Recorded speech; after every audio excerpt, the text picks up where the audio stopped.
Un nouveau rapport choc sur l'ingérence étrangère du Comité des parlementaires sur la sécurité nationale et le renseignement continue de créer la commotion à Ottawa. On apprenait lundi que des parlementaires canadiens contribueraient sciemment aux efforts d'ingérence d'États étrangers. Les députés auraient notamment fourni des renseignements confidentiels à des représentants du gouvernement indien. Le rapport n'identifie cependant pas de députés ou de sénateurs par leur nom. On ne sait pas non plus combien de ces élus ont un siège actuellement en Chambre. Le ministre Dominique Leblanc a réagi en disant que le gouvernement fédéral est en désaccord avec la façon dont certains renseignements ont été interprétés dans ce rapport. Comme j'ai dit hier, souvent comprendre un élément de renseignement, c'est comme faire une casse-tête. Ça prend plusieurs morceaux avant d'avoir un portrait final. Ça, c'est les mots du directeur du service de renseignement de sécurité. Moi-même, j'ai vu à quelques reprises un renseignement cette semaine qui, dans 2 ou 3 mois, a évolué dans son sens parce qu'on a eu d'autres renseignements. Quelqu'un a corroboré un renseignement différent. Alors, il faut être prudent, mais il faut aussi avoir confiance, comme j'ai confiance que nos agences de sécurité nationale, la GRC et le service de renseignement de sécurité vont faire leur travail. J'en discute avec Michel Junot-Katsuya, ancien chef du bureau Asie-Pacifique du SCRS. Bonsoir, Michel. Bonsoir. Merci d'être avec nous. Alors, l'opposition parle d'un rapport explosif. Est-ce que vous croyez que ces élus faisaient tout ça sciemment pour nuire aux intérêts du Canada? Pas nécessairement pour nuire aux intérêts du Canada, mais certainement pour améliorer leur positionnement, soit dans leur circonscription ou avec le gouvernement étranger avec lequel ils veulent collaborer. Mais c'est, comme vous me permettrez l'expression, 4,30 sous pour $1, c'est exactement la même chose. Ça fait partie d'un élément que l'on pourrait même qualifier de trahison dans cette perspective-là.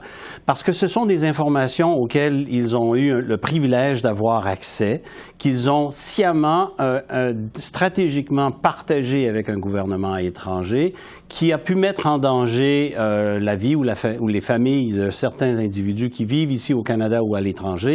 Et ça, c'est impardonnable dans une certaine mesure. Et c'est ça qui est honteux et c'est ça que le rapport nous rapportait. C'est quand même sérieux, vous utilisez le mot trahison. On a entendu le ministre Leblanc dire que le gouvernement est entièrement en désaccord avec la façon dont certains renseignements ont été interprétés. Un ex-député, on l'a appris dans le rapport, entretenait une relation avec un agent de renseignement étranger. Est-ce que vous pensez que certains élus se sont fait piéger? Certains peut-être se sont fait piéger, mais le rapport met l'accent sur des élus qui ont consciemment, intelligemment décidé de collaborer. La plupart, lorsqu'ils étaient candidats pour essayer de gagner le soutien de ce pays, qui nous révèle aussi en même temps qu'ils ont le contrôle sur certaines communautés. Et ça, c'est totalement inacceptable, encore une fois. Ça fait partie de cette ingérence étrangère qui nous préoccupe. De voir maintenant le ministre de la Sécurité publique chanter la même ritournelle que l'on a entendue du premier ministre et de son entourage rapproché, à savoir que, vous savez, le renseignement, c'est quelque chose que l'on doit prendre à la légère, que c'est pas très, très sérieux. Je m'excuse, mais là, c'est vraiment ridiculiser l'institution. On ne fait pas la collecte de renseignements, on produit du renseignement. On fait la collecte d'informations que l'on va analyser, que l'on va corroborer et on en tire du renseignement. Et ça, c'est tout aussi solide des fois que des preuves que l'on pourrait présenter en cours. Donc, le renseignement, ce sont des indicateurs importants qui doivent être pris en considération. De voir que l'on prend cela à la légère, ouais, ça fait écho à la deuxième partie du rapport qui est très sévère envers le gouvernement de M. Trudeau, qui le blâme d'avoir traîné les pieds dans le dossier, de ne pas avoir pris d'action tangible et assez rapide, justement, pour protéger les communautés et certains individus, ce qui fait en sorte que certains candidats ont vu qu'il y avait la possibilité d'aller collaborer avec des services de renseignement étrangers, la plupart ici présents en sol canadien, sous la couverture diplomatique. Vous parlez du gouvernement Trudeau et le fait que le rapport a été quand même assez sévère envers le gouvernement Trudeau en disant, écoutez, Ils auraient dû informer les parlementaires sur cette question-là d'ingérence, malgré les demandes du bureau du Conseil privé. Ça n'a visiblement pas été fait. Est-ce que ça aurait eu vraiment un impact, là, si on avait informé, si le gouvernement Trudeau avait informé les parlementaires?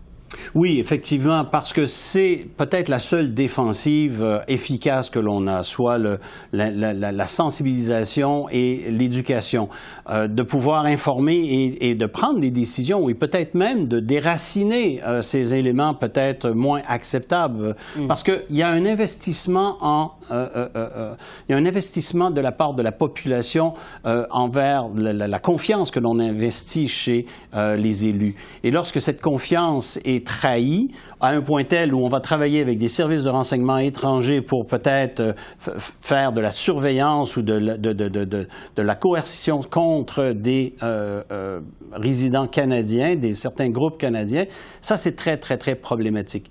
C'est surtout à la lumière maintenant que l'on débat sur le projet de loi C-70 à l'heure actuelle. Et l'une des propositions du gouvernement libéral, c'est de nommer un commissaire qui se rapporterait directement au ministre. Mais voyez le scénario maintenant. Si on a un gouvernement qui ne prend pas au sérieux le renseignement, vous auriez un commissaire qui amène l'information au ministre et le ministre dit « écoutez, on va attendre, c'est pas très sérieux, etc. » On retombe et on reproduit exactement les problèmes qui ont été dénoncés par des centaines d'experts qui ont défilé devant 4 comités parlementaires et maintenant devant un 5e qui est pour la question de la loi C-70 et qui disent « si vous nommez un commissaire, c'est une bonne idée ». Mais il faut qu'elle soit indépendante, qu'elle se rapporte directement à la Chambre des communes et qu'elle puisse le faire en toute liberté d'action. Vous voulez une indépendance, clairement. Je vais vous parler du député Michael Chong. On est évidemment dans un contexte où il y a la commission Hogue sur l'ingérence étrangère, importante commission. Le conservateur Michael Chong a réagi sur les tentatives d'ingérence de Pékin qui ont clairement été élucidées. Là, je vais vous citer quelque chose qu'il a dit. Il a dit que sous le premier ministre Justin Trudeau, l'ingérence étrangère a été autorisée à se déchaîner au Canada. Est-ce que c'est le cas? Est-ce que vous êtes d'accord?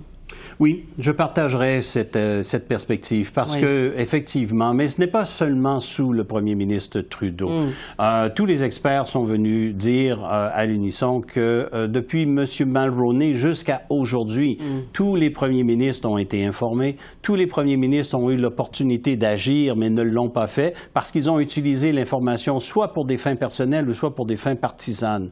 Et donc, ça dure depuis très, très longtemps, mais effectivement, ce qui est révélé, c'est que depuis l'arrivée du gouvernement de M. Trudeau, même M. Leblanc lui-même l'a confessé que depuis 2015-2016, le gouvernement avait été informé de ce problème de l'ingérence étrangère. Mais il faut attendre aujourd'hui 2024 et aller vers la fin de 2024, début 2025 pour que des actions concrètes aient lieu. On ne sait même pas si le projet de loi va avoir la chance de pouvoir passer avant les prochaines élections. On a une commission d'enquête qui, si on est chanceux, va avoir un rapport à nous donner à la fin 2024, peut-être début de 2025. Les élections vont arriver, on va perdre encore une année. Vraiment, là, le problème, c'est qu'on paye le prix très fort au niveau des électeurs qui regardent nos institutions, qui regardent nos élus et qui perdent confiance dans les deux éléments et qui perdent confiance dans notre système démocratique et aussi nos alliés qui regardent et qui se disent « mais qu'est-ce que vous faites? Comment se fait-il que vous ne faites rien? » Alors que eux, que ce soit en Australie, en Angleterre ou aux États-Unis, depuis 2015-2017, ils se sont attardés à se doter de lois. On aurait pu simplement calquer notre loi sur leur expérience et en bénéficier. On traîne encore de la patte. Oui, on n'a pas beaucoup de temps. Très, très rapidement, je vais vous parler du SCRS. Vous aviez dit en entrevue qu'il existe une liste du SCRS là, de députés ou de candidats qui se seraient adonnés à de l'ingérence.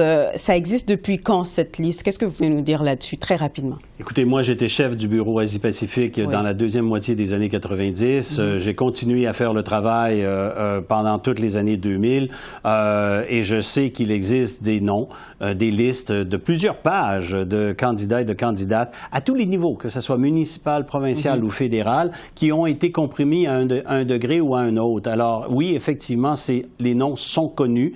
Il y a des sénateurs qui sont aussi compromis. Ça a été caviardé dans le rapport qui a été remis publiquement, mais on les connaît. On les connaît et malheureusement, on ne voit pas d'action prise par tous les partis, parce que ce n'est pas que le Parti libéral, c'est tous les partis qui ont été compromis à un degré ou à un autre. Grande question. Merci énormément, Michel Junot-Katsuya, ancien chef du bureau Asie-Pacifique du SCRS. Merci beaucoup. Merci de l'opportunité.